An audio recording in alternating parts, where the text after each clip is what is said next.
Okay, in the last video, you saw a demonstration on how to construct an armature. So you do want to have your armature completely finished before you start in on your paper mache. And I'm just grabbing my paper mache supplies that I brought with me. Once you have your armature fully built, everything stuck on very well, then you are going to want to get a piece of newspaper to work on to help catch any extra paste. You're going to grab some newspaper strips that I've pre-cut for you. There should be enough tow trays for one tow tray per table with newspaper strips. You're going to want a container of paste. These you might have to share. There's enough for two tubs of paste per table. So make sure you scoot over to one of the corners of the table so that way you don't have far to reach. And you're going to start on the paper mache. This first layer that we're going to do is newspaper strips, and the purpose of the newspaper strips is that it gives our form more stability and helps to really connect all of our pieces together and make them one whole sculpture. So there are a couple ways you can apply the paste. You can start out by doing like a lotion layer, so just applying it there onto the surface and then applying pieces over the top and then applying more paste over that. I actually prefer for this layer to just dip the strips into the paste, use my other hand to get the extra paste, wipe that off and put it back in. Notice I didn't submerge my hands, so yes, they have some paste on them, but they're not dripping with paste. And then I'm going to go ahead and place my pieces down. I take time to smooth it down. You really want to smooth your paper mache so you don't end up with any wrinkles. That can really add a challenge when you are painting if you have a lot of wrinkles. The other thing you really want to watch as you are paper macheing is that you are overlapping. That helps to hold down the previous pieces. So make sure as you start to paper mache that you are placing them in a way that you can overlap them with previous ones. And if you find that you end up with a lot of paste on here, maybe you skip dipping one of the strips and just use some of the paste that's already on there. So right now I'm kind of taking from some of those other pieces and just wiping that over the piece that I just added. If you're finding that you're getting a lot of puddles under the sculpture on the newspaper, that means you're using a little too much paste. So in which case you can dip the strips right into the paste on the newspaper rather than the tub, or even just like I did there, use some of the existing paste that was on the sculpture to apply your next few layers. Now, one thing I do want to warn you about the paste containers, these are just some cheap containers that I got from the dollar store. They do tend to crack if they are pressed too hard, or if just with wear and tear. So if you happen to notice a puddle of paste forming underneath the container of paste, please let me know so we can put another container around it so it's not dripping. If you end up with strips that are too long, like that one there, I took and ripped it in half, so that way I'm not having to work with quite such a big piece. I tend to like to start by paper macheing the head of the sculpture. It tends to be a little bit more tricky because it is a curved form, so I like to just get that covered first and really smooth everything out. And if you're finding you have some areas that aren't laying flat, completely flat, I recommend doing a second layer over that area to kind of help press that down and help keep things really well covered.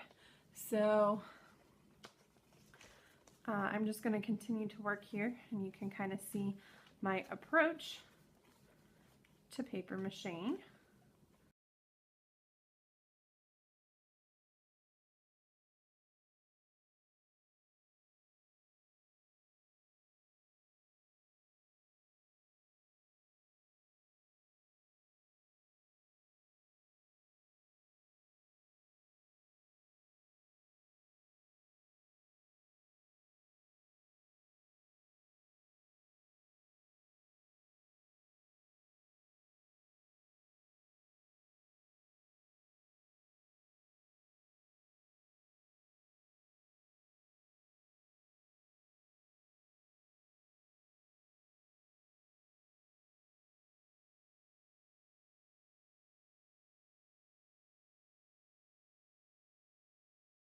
Then when you're all finished paper mache with the newspaper layer, make sure to go over and press down any areas that might be sticking up. Add a little extra paste. If you see something still coming up in an area, you might even take and add another piece of paper mache over it to really make sure everything is really well attached. When it is time to clean up at the end of class, you will place this in the designated area to let it dry, and then the next day or the next class you will start with paper towel, paper mache strips. If you do happen to get finished with your sculpture during class time, and there is enough time to start with paper towel strips, you do not have to wait for the paper mache to dry. In fact, you can use the paste that's already on there to help the paper towel strips hold on. So I'm going to go ahead and tell you a few of the things about this layer. So the purpose of this layer is to really help give a nice smooth surface.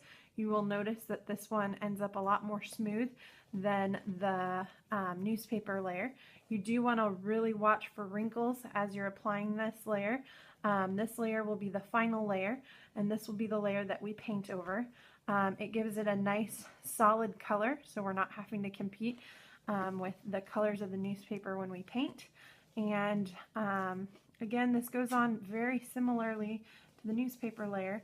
The main difference is it is thinner, so if you were to just dip this in and really try and wipe the paste off, you're going to find that you're fighting it more for wrinkles. So my recommendation is to apply a layer of paste first. You will need to rip this into smaller pieces, and then once you have applied the layer of paste, go ahead and just set the the paper towel strip right over the top of the paste. Same thing as the newspaper. You do want to overlap the previous piece to really help hold it into place. Use your fingers to smooth out the wrinkles so that you don't have wrinkling on your sculpture. And you will find that this maybe is a little bit stickier. It sticks to your fingers a little more than the newspaper did. But again, really take your time to smooth everything out so that you don't have any wrinkles. Or if you do have wrinkles, try and keep them as small as possible. Or take another piece. So here I'm seeing quite a bit of wrinkling. I can take another piece and just go right over the top where I saw all those wrinkles, and then apply a smoother piece over the top, and that can really help because since this is the final layer, we don't want to have any wrinkles because then your paintbrush catches on them as you start to paint your hero. Same thing with loose pieces that aren't sticking to the sculpture, that are sticking up. Your paintbrush catches on them, and it becomes very difficult to paint neatly and to paint any details on your sculpture, like the face or details on the clothing that you might want to add. So really take your time to smooth everything down.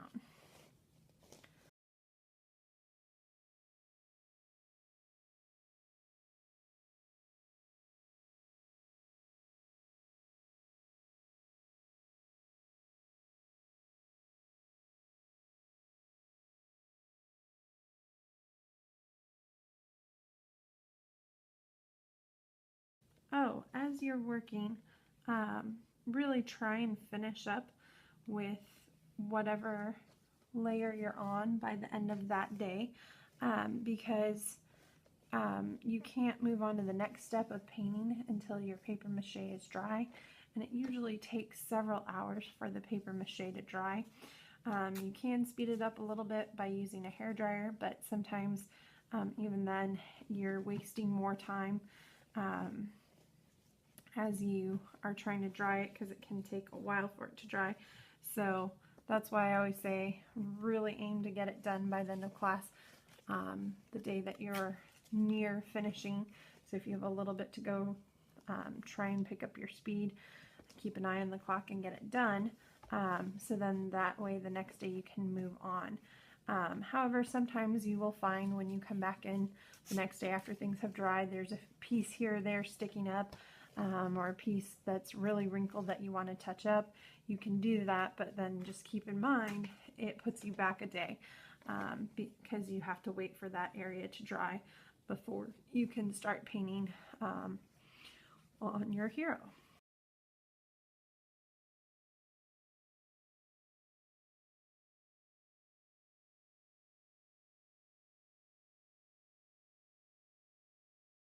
For cleanup, make sure that you get your hero placed in the correct spot. Usually I will have you place it on one of the crate trays, so that way if there's any drips of paper mache, it can fall through the openings of the tray. I might have you place it on a piece of plastic somewhere in the classroom or on a cart, but you want to make sure, especially if this is another day of working on this, that you place the driest part against the surface that it's sitting on.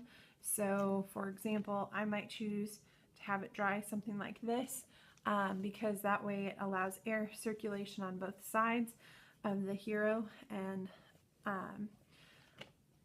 or I could set it this way so it has a very minimal area that's touching, but keep in mind when you come back the next day, that area that's touching the table or the tray might not be dry.